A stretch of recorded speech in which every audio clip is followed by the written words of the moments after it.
For the first time this postseason, the Nuggets are going to face real adversity on the road in a tied 1-1 series with the Heat. We'll get into further reactions from Game 2, what the Nuggets need to do better. We'll ask questions of how they can bounce back, all that and more on Locked On Nuggets. You are Locked On Nuggets, your daily Denver Nuggets podcast. Part of the Locked On Podcast Network, your team every day. Welcome to Locked On Nuggets, your daily Denver Nuggets podcast, part of the Locked On Network, your team every day. Thanks for joining us and making this your first listen. We appreciate you guys being with us on all platforms, whether you're on YouTube, watching the live version of the show, hanging out with lots of folks like Neapolitan, Mustafa Jones, who's having their wisdom teeth out. Good luck with that tomorrow. Patrick McMahon, Nikola Maric, lots of folks hanging out with us in the chat segment on a Tuesday. Appreciate you guys being there. Or if you're joining us on Apple Podcasts, make sure to leave us a 5-star review, or on Spotify, hit that subscribe button. Appreciate you guys being with us and making us part of your day. Today's show is brought to you by the Gametime app. Download the Gametime app, create an account, and use code LOCKEDONNBA for $20 off your first purchase. Last-minute tickets, lowest price, guaranteed on the Gametime app.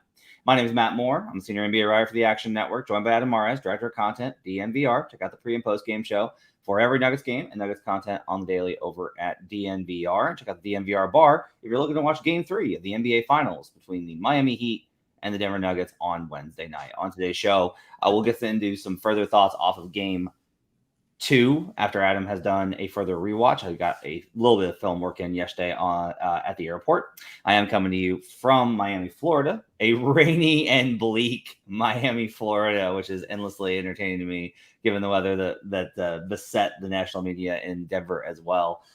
These finals are hilarious in that aspect. I will be at Media Day for both teams today.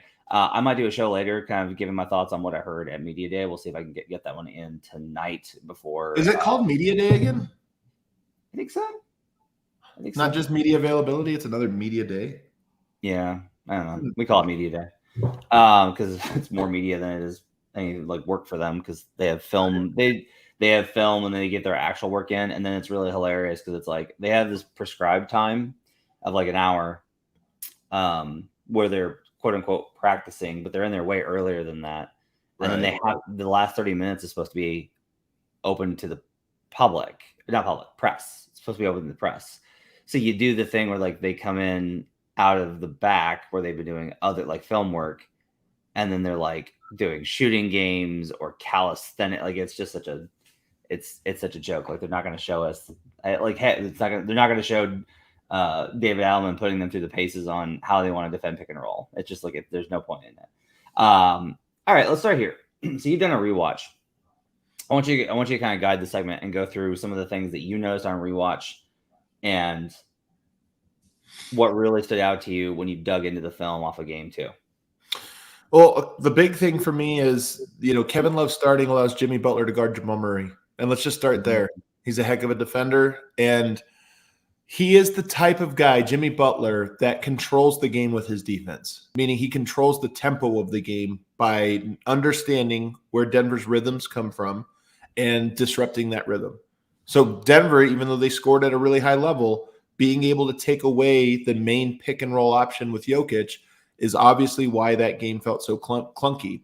And then it wasn't just guarding him. We also know, that wears him down, just having to go up against somebody that's more physically imposing than he is. Murray, being 6'5", is usually at least equal to whoever's guarding him in physicality, but Butler's stronger, bigger.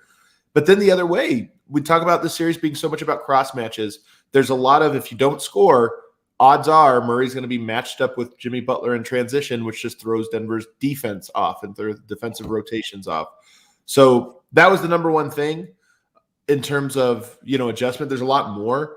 But when we talk about this game, any problem Denver has in offense, make Jokic a scorer, make him a pass. What do you do here? Those are half-court things. Whatever Miami can do, they can do them in the half court. And Jimmy Butler's a big part of forcing, when they say force Jokic to be a scorer, I honestly just think it's take away the pick and roll. Take away the Murray Jokic two-man game. That's not necessarily. And then the end result is that the ball's popping less, so there's fewer like passing opportunities. I don't know that they're necessarily, hey, we're just going to make him a scorer. But when you take away the way Denver likes to get into their offense, that's the result. but Denver can beat it by just getting stops. They didn't do that in game 2 at all. But when they got stops, they were able to play their normal basketball the other direction. Oh, that's interesting because usually you're the other mindset where better offensive process will help you get your defense set.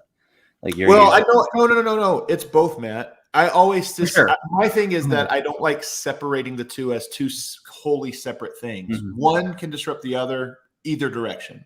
But in this one, I really do think it's that they need to be able to get in transition because they score so easily when they get stops. Yeah, it's both very difficult to score on the Heat in the half court and equally like it's way easier for the Nuggets to score in transition. Not that the Nuggets are not good in half court. They're elite, but it's obviously more of an opportunity, I think, for them in transition. Is it accurate to say that Jamal stood out as worse on rewatch? He looked bad at live. So, yeah, I mean, I don't know if I would say he looked worse. It was more concerning because we know, look, Murray can – it's fun that – in some ways it's fun that this might come down to Murray versus Butler because both guys are so, able to rise to the occasion. And I just think Murray didn't do that enough in game 1. But I think he'll be better prepared for it in game 2. And also I just think Denver – they lost all the margins in game 2. So – I think there's a chance that Denver can tilt the margins, and there's just a snowball effect. In both games 1 and 2, there was a snowball effect to the things teams did well. And in game 2, that was Miami doing things well, so it had a snowball effect on everything else. The switches were so terrible in game 2. Like that was unbelievably bad. Like just like basic stuff. And what I think is more concerning for me is that was at home, where usually your communication is better. Like your communication breakdowns tend to happen more frequently on the road. So I have a little bit of concern there for Denver. Do you think that these are things that is that an incorrect take? Do you feel like they can just get these things cleaned up because they were so basic and so terrible that any level of execution improvement is going to put them in a much better position in game 3? Well, first of all, I do think that it's important to say that of all the things that Miami took from Denver in game 2, it was still a 3-point game. Some of that is misleading. Denver rallied back to make it a 3-point game. So how you view that matters. KCP's fouls were abnormal, shooting, giving up 8 points on fouling jump shooters in one game. So some of this is, look, I think Denver can win. I don't know that Denver's going to win with the beautiful game in this series. I think that's already happened. So I think that for Denver, they're probably, if they win the series, it's going to be winning a lot of ugly games, kind of like it was with the Lakers. I mean, in the Lakers game, they were all kind of ugly, eked them out, but you won, and that's how it works. I think Miami is just a team that's really good at that. But when you say those switches, because you're right, that's the number 2 thing, the defensive game plan discipline. Michael Porter was at the heart of a lot of this. In my opinion, but there was everybody. There was Aaron Gordon. I have clips on Aaron Gordon, Murray, Christian Brown, even screwing up switches on the weak side. I think Michael Porter had the hardest time with this. Michael Porter's been great defensively. If you think about Minnesota, there was always 1 or 2 guys you didn't have to guard, and it made the weak side a lot easier. If you think about the Suns, they play a lot of ISO ball, and it made the weak side easier. You look at the Lakers, same thing as the Wolves. Always 1 or 2 guys that made it easier to guard. This is a team that has very, very good shooters off ball and is extremely smart and confusing in how they use their off ball actions. There's a lot of 4-person screens off ball, meaning 4 guys come together, kind of mix it up and then split out. And you have to switch and communicate. And Denver screwed those up. So I say that to say Denver was terrible at it, but Miami deserves credit for making it harder than average, for how you're supposed to communicate and switch off ball to make sure you stay connected to everyone. Do you think MPJ can do this? Yes. 1, he needs to make his shots. The fact that he was a double negative, both the negative on defense because he was messing up rotations and also negative on offense because he missed almost all of his shots. That's what really kills you.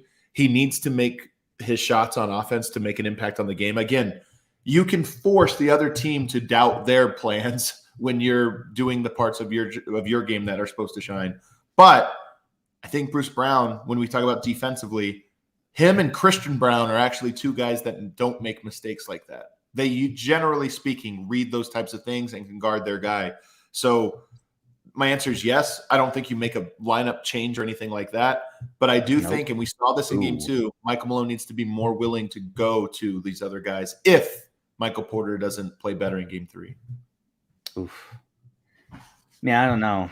Like, because I think if you start, if he doesn't regain his confidence and you pull him again, it's the finals. I get it. But, like, you're going to need him at some point in the series. Can you win the series without Michael Porter Jr.? Probably not. But here's the thing, Matt. This is why I love the playoffs and why I love this series in particular, because Denver has met their equal and perhaps their superior in mental toughness for the first time this entire series. And when you get to this point, Denver's 3 games away from a championship. Nothing's off limits. Nothing's off limits. You do whatever it takes just to get through one game, and then you get through whatever it takes to get through the next one. And so I'm with you about player confidence and all those things. But when you're this close to the finish line, the message just have to be like, guys, this is going to hurt. It's going to hurt physically. We're going to be exhausted, and some egos are going to be hurt. But we have to do whatever it takes to get over the line. So I do think it's a delicate balance. But Michael Porter, and by the way, your report about Michael Porter leaving early, Wynn said KCP left early. We all know Aaron Gordon left without talking to the media. That's why I said the other day I don't like those things, because at this point, you got to throw it away. You can't be ego involved. It's got to be hey, we're so close. Like, whatever it takes to get over this line, we just have to do it. Yeah. Yeah, I think that it's an interesting question of like why they left, right? I think with Aaron, it's really difficult for him after losses. Like, I just think he has a really, like, the losses that really hurt. KCP, I think, was just like, why does anyone want to talk to me? I was trash. But yeah, I mean, this is all part of it. Let's on the other side, I do want to get into some other questions about the series. I want to get into the mental aspect of this, about how Denver responds, because this is real adversity that they're going up against, and we'll talk about the assumptions we have about their ability to do so and whether those are accurate. We'll talk about those on the other side. But first, I need to tell you about the Gametime app. My wife last night was my brother-in-law's in town, and they want to go to a Rockies game. So she was like looking to find tickets. And I told her, I was like, hey, did you check Gametime? This is a true story. I told her to check Gametime, and she was like, oh, these are much better. So she just got on and got them right there. Like, this weekend, going to have tickets to the Rockies game, because nothing better than going to Coors Field, as long as you don't actually want to watch baseball. Gametime is the place for last-minute tickets. Forget planning months in advance. Gametime has deals on tickets right up to the day of the event. You get exclusive flash deals on tickets for football, basketball, baseball, concerts, comedy. Eliza Schlesinger's coming to the Ball Arena. Going to try and get tickets for those on Gametime. Theater and more. The Gametime guarantee means you'll always get the best price. If you find tickets in the same section and row for less, Gametime will credit you 110% of the difference. Snag the tickets without the stress with Gametime. Download the Gametime app, create an account, and use code LOCKEDONNBA for $20 off your first purchase. Terms apply. Again, create an account and redeem code LOCKEDONNBA for $20 off. Download Gametime today. Last minute tickets, lowest price, guaranteed. We'll be right back on Locked On Nuggets. Back here on Locked On Nuggets. Thanks for joining us, making this part of your day. Matt Moore alongside Adam Mares. I'm getting ready to go to Media Day for the NBA Finals. I'll get you a report from that later on. Adam, so I want to look at this one real quick. I gotta like it. Corey says Miami had a lot of brutal losses in the playoffs, and they always faced the media. Now, look, I don't know if that's true because I don't follow the Miami Heat, but I will say I have said this all year, that sometimes there is a institutional toughness that comes with, hey, this is part of the job. And like, players, when they piss and moan about it, I always go, how soft are we? At some point, you have to build it up. So I have no idea if that's true with Miami, but I will say with Denver, I have talked about this very thing in the past about, I hate when that is part of building up your teams, like thick skin and those things, in my opinion. An understanding of, hey, you lost, whatever, go out there. What's it matter? Just talk to the media. do the thing. Be able to handle that. It's 10 minutes. You're in and out. You're done. I have a tactical question for you, but I do want to kind of get into the mental side of this. One, how do you think MPJ responds to all this? I know it's hard to speculate, but I think he responds well. I mean, look, this Nuggets team, that was, I think, a tough loss for them, in part because they hadn't suffered a loss in so long. Like, sometimes it's more shocking when you haven't gone through it, when you've lived in loss after loss. You know, Miami's been through a lot of battles. Like, one loss is not going to faze them. Denver in the bubble, when they came back from 3-1 down, they came back from 3-1 down again because it was like, hey, man, we're used to this. This is old news. Denver in this run hasn't lost for 27 days prior to that loss. Almost an entire month passed between their losses. And home losses, it was 3 months. So I think that it was a little bit jarring. Like it was they're in a fight and they just took one on they got a stinger. So, but I think Michael Porter will respond. I think he'll make shots. I think that Miami does a good job of confusing him, and it might be that Denver needs to reduce his minutes just because of matchup. But I think that even if they do, and he only plays, let's say, 25 minutes in game 3, I think they will be a better 25 minutes. Needing Aaron Gordon to play versus Jimmy Butler and taking MPJ off, the Heat are able to tilt this into more of a defensive series, right? Like they're taking a key offensive player off the floor. Like Bruce is really good, but he's not as good as MPJ offensively. And Aaron, but the offense wasn't ball as popping offense anyway. The other thing about Bruce Brown is that with Jimmy Butler on Murray, one way Denver can beat it is by playing the action through somebody else. And they did this a little bit in the second half with like KCP and Bruce Brown. But I wonder if they could say, if you're going to put a Strus on the other guy, and that's Bruce instead of KCP, if you put it there, then you can attack with Bruce. Bruce is good. And if you have Jimmy Butler, who's like in full on, I got to stay on Jamal Murray mode, Denver can have some success doing that. So that's another reason that you might have to go to Bruce instead of Michael Porter. It's just a secondary ball handler to attack their weaknesses. How concerning is it to you that I would say game 2 was a really good game for Miami? They did only win by 3, but that was a really good game for Miami. And game 1 was not. And I don't know that Denver has played a good game in this series. How concerning is that for you? Again, this is why I keep having this debate with, some of the DNVR guys. Like I give Miami credit. Dan Devine had the great line that was, we're going on now 4 rounds of people saying, wow, other team didn't really have a great game. It's like, yeah, that's what Miami does. They force you to not have a great game. You got to give them credit. So to me, it's concerning, but you can look at it through 2 lenses. One, Denver hasn't played well yet in the series. Will they play well? I don't know. Maybe, maybe not. But they're 1-1 in not playing well. And that might be the key. You might get to 4 wins without playing well because that's what Miami does to teams. They make it a street fight. You got to get out in the mud, but you can still win. Denver can win a street fight. Yeah, this is going to be tough because this is not what they faced in the playoffs before with this crew, right? In these playoffs, they haven't faced this. I think it's an interesting kind of dynamic that's playing out. I want to go back to something that was mentioned in the chat segment, and I want to get your thoughts on it. Somebody mentioned like Joker's going to play the entire 4th quarter. What are your thoughts on that, and how do you feel about it? Because game 1, he started that 4th quarter, and he was gassed, and that's when kind of things started to rattle and shake for Denver. Was actually in that first couple of minutes of that 4th quarter when Joker was out there. It wasn't because of Joker. But you also have to just a lot of this is like Joker will tell Malone when like he's gassed and he needs a breather, right? Like he needs one, and he does need those from time to time. We've talked about the conditioning. He's incredibly conditioned. All these guys are. It's about like getting the best out of him. Are you of the opinion that Joker needs to play at least the full 24 in the second half? No. So here, Coach Nick, our B-Ball Breakdown, had a really interesting video about the way Miami mixes up their attack based on what portion of the game it is. Early Bam post-ups, trying to play in through the post and play in one style. And then as the game gets later, they try to bring Bam out on the perimeter, and they're running him much more in DHOs. And he does a good job of it, really good job. And with their shooters and their movement, they have more movement than Denver. I've always talked about how I wish Denver had more movement on the perimeter around Jokic's DHOs. They play a lot more warrior style, and that's super hard for Jokic to guard. So part of me thinks that no, first of all, your switch everything lineup should be able to handle that a little bit better. Denver as a team needs to be more prepared for the 4th quarter Miami offense. And I think they will be in game 3 now that we have a trend going.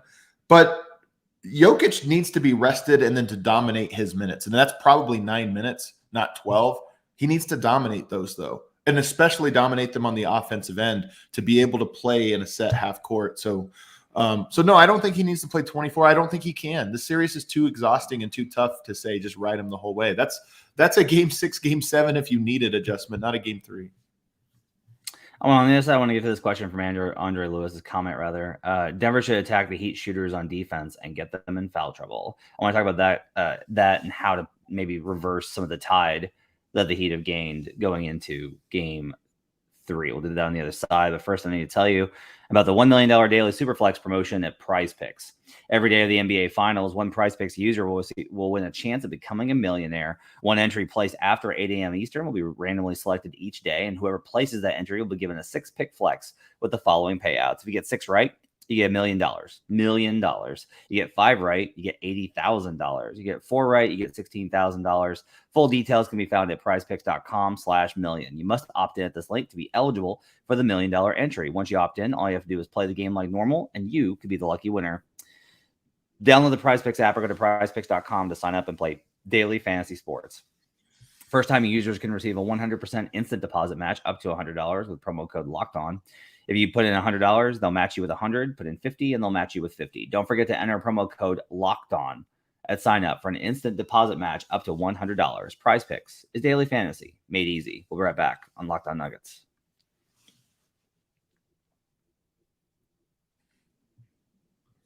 Back here on Locked On Nuggets, thanks for joining us and making us part of your day. There's a certain, not irony, appropriateness that the Nuggets' toughest test is the last one. Like, we thought that like the tests were going to be the Warriors or the Lakers or the Suns, and like we knew that the finals would be tough because all the Eastern Conference teams are really tough. But the way it's worked out is Denver dominated really. Even in a 6-game series, they dominated Phoenix, they dominated the Lakers. And they're not dominating the Heat, and that's credit to the Heat and how they play.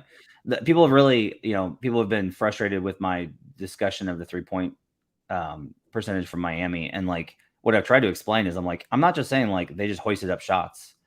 I'm not saying that like they ran bad offense and just random shots went in. They put themselves in a position for variance to come into play, which is what Miami has to do because they are a less talented team. That's not insulting to them. Like, they have a lower salary.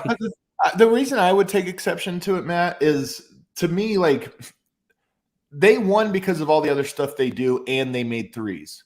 And making threes is part of who they are. But they won. They disrupted Denver. Like, there's no question they disrupted them. Denver had, 16 assists in the game?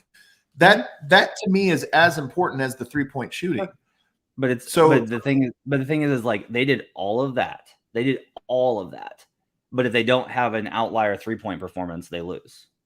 Yeah, but that's who they are. I mean, that's like saying Denver, well, if they didn't get this from Jokic, they'd lose. It's like, yeah, but this is part of what makes them so good. And to me, their off-ball stuff is confusing. It's hard to guard. It honestly is like, you watch the Warriors, you always wondered, how's Steph Curry wide open, right? That was it always would have, how's Klay Thompson wide open in the corner, nobody's on him? Well, because they do things that make themselves open. And yes, they run hot, but I just don't want to take anything away from what Miami does, because especially on rewatch, you watch it and go, they make things confusing on both ends of the court for other teams. Yeah, I mean, I could tell the respect that you have for them, and that stands out and that's evident, and it's warranted, I think, to a degree. I think how they're playing now, like, this is one of the issues, is like, if you weren't paying attention to them back in January, then you're like, why did you guys not respect this team? And I'm like, because I watched them back in January. I also think that some of this is all like what most of this gets into is what you think that NBA players should shoot on in rhythm, uncontested threes. Like, that really is what, like, that question gets down to. That is like, what do you think that they should shoot? And like, I go towards like, well, what do they normally shoot? And most people, and some people, I think you're probably of this opinion, are like, no, like they should shoot like, I don't know, whatever percentage you would say that they would. But for me, it's like, even if you take the baseline for uncontested looks and you say that rhythm accounts for like 8 percentage points, they're still so much higher above that. And that's where I'm like, I don't know, man.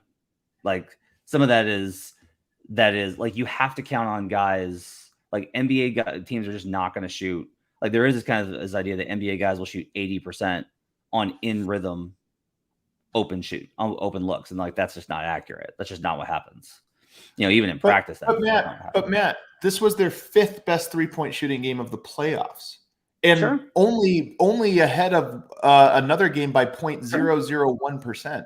So this is the thing, though. This is the thing, though, right? Is I think this question is actually interesting because this is your response is what everyone says. Like, well, they keep doing it, and I'm like, okay, so if we have an outlier performance that keeps occurring, but we know it's an outlier, does that make it like you have two conclusions you can reach? This is the greatest shooting team of all time, better than the Warriors, because they are on pace for that. They're on pace for setting records for 3-point shooting way beyond the Warriors. That's obviously not true. Like, we could be reasonable. We could be reasonable. What do you mean, man? But man, I just so disagree with all of this, man, and the way you're framing it. Like, this is a team that generates looks, gets a rhythm, and they're knocking them down. They're capable of knocking them down. Basketball in the playoffs are inherently a small sample size. It's not about whether they can do it, man. I'm not saying they should shoot 30%. It's about the clip. It's about the percentage. And we're just talking about games here now. We're just talking about. I mean, they only need to do it 3 more times. Okay. So I want to ask you, what do you think it is that the Nuggets should do? What's like the one thing you think they should focus on most going into Game 3? Well, they have to. I mean, they can't be messing up the switches. I think there's 2 things defensively. One, they have to be more locked in on just the basic defensive stuff. Michael Malone always says, before you change your scheme, are you doing it? Are you doing the first scheme correctly? And Denver just wasn't. They need to be more dialed in. I think that Denver may have approached this game with a little bit of arrogance. And that's why I'm so curious to see how Denver responds. Do they respond connected and pissed off with like, no, we are going to shut them down? Because if Denver gets stops, I honestly just don't. I said coming into the series, I don't think Miami can score with them, even if Denver is struggling to score. I don't think they can. They scored so well in this last game. How much of that was because Denver kept giving them easy points, fouling jump shooters, screwing up switches to where guys got wide open looks? That alone tilts all of this in the wrong direction. So that's the first part. And then the second part, they have really spaced one pass away on the perimeter. So in Game 1, especially in the first half, Denver was able to shrink the court by hedging into passing lanes and recovering up back to shooters. They have spaced that so far. So anytime you're one pass away, they're giving 20, 30 feet of space. And Denver still tried to stunt off of that. And that's part of why they got open looks in this one. I think Denver's going to have to trust their perimeter defenders, namely KCP and Aaron Gordon, when those guys are guarding Jimmy Butler, to guard him one-on-one and to concede that he might score a lot of points from inside the 3-point line. I think that's okay. You can't let them get their 3-point shooters going. And I think Miami and Coach Spoelstra lured them in to giving up open looks. I should say cheap open looks. They're still going to get open looks, but you can't give them the cheap ones where you're just helping one pass away and there's 30 feet of space you have to cover. Is some of this like daring Jimmy Butler a little bit more? Yes. That's what I'm saying. You got to trust your one-on-one defense, and Aaron Gordon has to step up when he's on an island. He got beat on some, I would call, how did you get beat on those? Like, come on, that wasn't even a good move, and you got beat to the basket. But then Denver collapsed, and Jimmy hit an open shooter. Like, just make him shoot some layups. Make him shoot some floaters. I don't think he's going to be able to keep pace with those against your offense. He will keep pace by kicking it out to Max Strus and Duncan Robinson and everybody else. What did you see from the zone in the fourth quarter? Well, yeah, so people keep saying this one. Denver was up 8 going into the fourth. It was hot shooting, bad defense, and a mix of awful officiating. I mean, some of this is true, but some of this is, again, Miami's not doing the same thing in the fourth quarter that they do in the first half, and you have to acknowledge that. You have to acknowledge that Miami, and this is not just Miami, this is most teams go into their fourth quarter game plan. So there's in the playoffs, there's a game plan, but then there's the fourth quarter game plan, which is the most intense and important portion of that. Miami has won both fourth quarters. I don't think you can just brush that aside and say, oh, well, this or that. No, they're specifically doing other things on offense, using Bam more on the perimeter and running into DHO, something I actually recommended, or not recommended, but suggested might happen after Game 1. And that's harder for Denver to guard in space. So I don't think you can just brush this off as, oh, Denver dropped the ball. They're doing stuff in the fourth quarter to say, here's our best punch. And 2 times in a row now, it has gotten Denver. So I think Denver will be more prepared in Game 3, by the way. But I don't think you can just say it's the same as every other quarter, but Denver keeps losing it. You have very very effusively and adequately praised Miami. Like you've done the work of like crediting Miami. So like it's not about but man, it's not about crediting. Like, as I'm not trying to just like praise them. I'm trying to explain why these things are not random. I'm trying to explain why these things are part of a game plan. Getting back to the zone, what is the difference you need to do in those fourth quarter minutes versus the zone? I thought Denver actually did a pretty good job. First of all, as I mentioned, when you don't get stops, you're playing against the best version of that zone. If you're able to get stops, you're going to be attacking a little bit better. So for me, I think Denver did a fine job in the half court against the zone. I thought Jokic with his 41 points was actually a B- scoring game, meaning if they're going to guard him like this, he needs to have 41 points on 3 or 4 fewer shots or get to the foul line a little bit more. And I think he will. I think he knows how. I think he learns with every game how to attack the zone, how to attack Bam, and how to attack, different things that they're trying. Okay. So I think the last kind of question I have for you is, one thing, somebody made a snarky comment. Icky Dragon says, did anyone ask Malone what he was saving his challenges for? So this is like a debate that every coach goes through. What if on the final play of the game, like the ball gets knocked out of bounds and it's a debatable one and you have to have that possession? Like, you have to balance this. So like there are all these possessions where you're like, you should challenge that. You should challenge that. You should challenge that. None of those were like clearly like, you got to have this one. And so, like, also it's a timeout.